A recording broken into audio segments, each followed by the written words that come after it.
Денеска со партијата Дом, со председател Лилјана Поповска, имавме разговор за продолжување на нашата коалиција, која што успешно функционираше во минатите 4 години и која што даде соодветни резултати во сите области, особено во областите кои што беа тема на дискусија пред започнувањето на таа коалиција. Така што денеска поразговаравме уште еднаш за политиките за наредните 4 години и практично заклучивме дека имаме посветеност и ќе имаме посветеност на оние политики кои што се исклучително важни за двете политички партии, тргнувајќи од економијата, привлекувањето инвестиции, евроатлантските интеграции и европските интеграции на Република Македонија, образованието, науката и сите оние други политики, вклучувајќи ги и политиките на зелените, дека ќе бидат дел од нашите заеднички настојувања, нашите заеднички цели и нашите заеднички стратешки предизвици во наредниот 4 годишен период во кој што ВМРО-ДПМНЕ, Дом и коалицијата за подобра Македонија ќе предводат владата на Република Македонија. Целта на Дом на овие парламентарни избори е силна промоција на зелената опција и поголемо влијание во идната влада. С оглед на тоа што е јасно дека и сегашниот премиер ќе биде премиер и на следната влада и дека коалицијата за подобра Македонија ќе продолжи да работи, да ја реализира програмата, логично е да се договориме за заеднички настап уште од сега, за да може да се насочиме за реализација на заедничките стратешки определби, но и за силно промовирање на делови од зелената програма на Дом.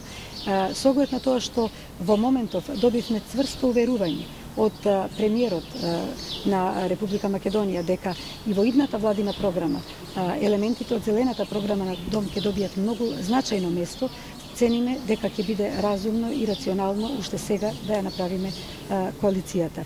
Она на што ние инсистиравме и што е прифатено, тоа е унапредување на животната средина преку современо управување со природните ресурси, понатаму силна поддршка за обновливите извори на енергија и енергетската ефикасност, понатаму договор дека во овој период нема да се започнат активности околу изградба на нуклеарна централа во Македонија, понатаму договор дека во следниот период ќе биде ратификувана Конвенцијата на Обединетите нации за лицата со посебни потреби, исто така и донесен системскиот закон за лицата за посебни потреби и конечно дека во следната владина програма ќе се даде многу силна поддршка на науката во Република Македонија.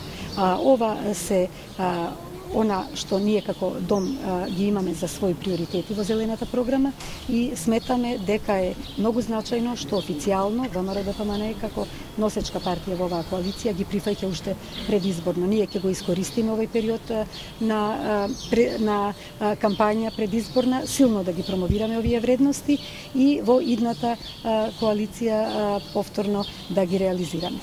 Премиер Стојан Андов денови излезе во неколку интервјуи со ставот дека моделот за приватизација всушност бил избран и спроведен под притисок. Кој е вашиот коментар околу овие нови сознанија? Па тоа што го говори Стојан Андов е во најмала рака скандалозно. Дури за мене и изненадувачко.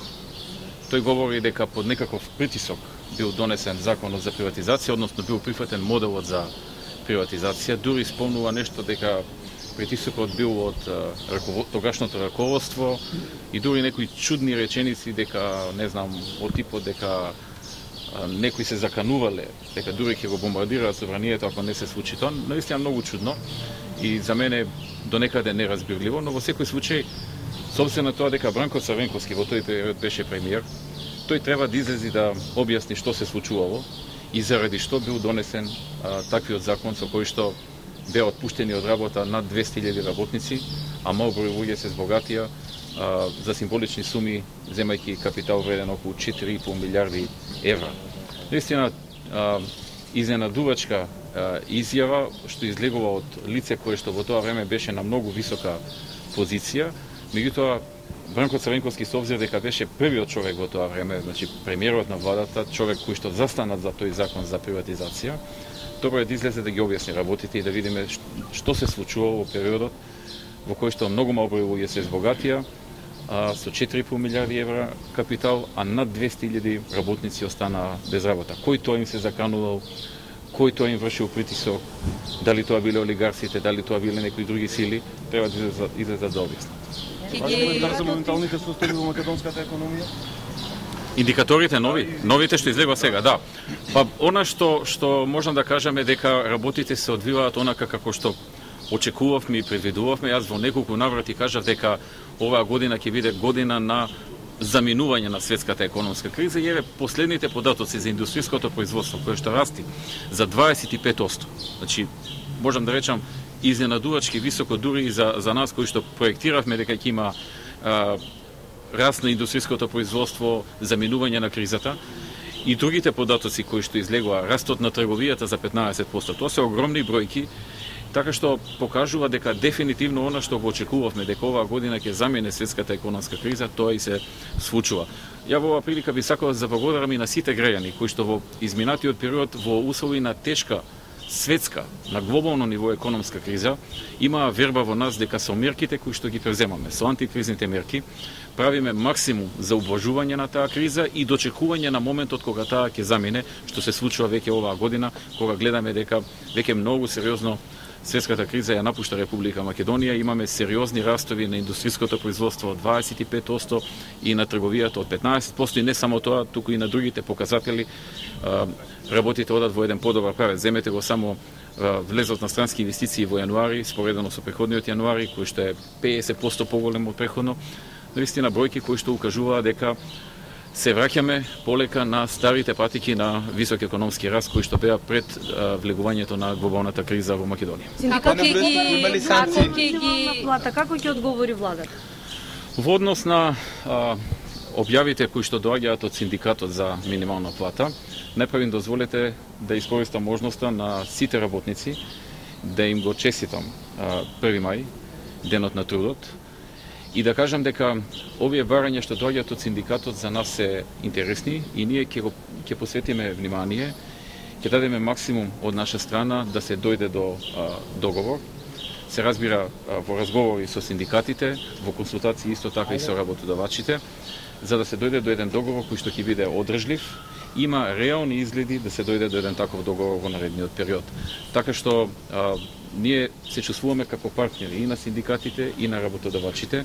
Мислам дека и тие го чувствуваат, и во рамките на советот кој што се формираше во рамките на владата за прв пат, се надевам има сериозни изгледи да најдеме решение за тоа прашање. Дали е точно дека тешко се договара владината коалиција, кога ќе излезете со партнерите и ќе ги коментирате ли предпоставките дека ВМРО-ДПМН се подготвува за силна опозиција? Благодарам. Ова прашање вчера беше отворено од А1 со укажување дека ќе се намали бројот на наши коалициони партнери. Можам да ви информирам дека на овие избори коалицијата за подобра Македонија ќе биде побројна и поголема по бројот на партии отколку што беше во 2008 година, а ќе откриам кога за тоа ќе дојде време во наредните неколку дена. Има ли санкции за сите работодавачи што ги злоупотребуваат денеска работниците и ги држат на работа? Таму каде што ќе се констатира такво нешто и каде што инспекторите тоа ќе го констатираат, се разбира ќе постапат согласно законот. Со што ве убеди господинот Груевски да останете во владината коалиција со оглед на вашите па и јавни искажувања дека најверојатно ќе одите сама на избори? Јавно искажаниот збор е повеќе отколку уверување, знаете, со тоа што премиерот сегашен и иден тоа го кажува, мислам дека тој си зема сериозна обврска, а освен тоа ние знаеме како функциониравме досега, знаеме дека она што го ветија колегите од ВМРО-ДПМН во поглед на коалицирањето го исполнија, и затоа веруваме дека и ова што јавно денеска го кажа ќе биде исполнето. Тога зашто не јавите дека ќе излезете ако го исполниле тоа што го ветите? Ние и излеговме и водевме кампања двомесечна, затоа што целта ни беше да направиме силна промоција на зелената опција, за да може преку тоа да ги убедиме нашите коалициони партнери да ни обезбедат поголемо влијание на зелената опција во идната влада. Со оглед на тоа дека еве тоа убедување било веќе завршено пред изборите, ние пред изборите ја правиме коалиција. Ви благодарам.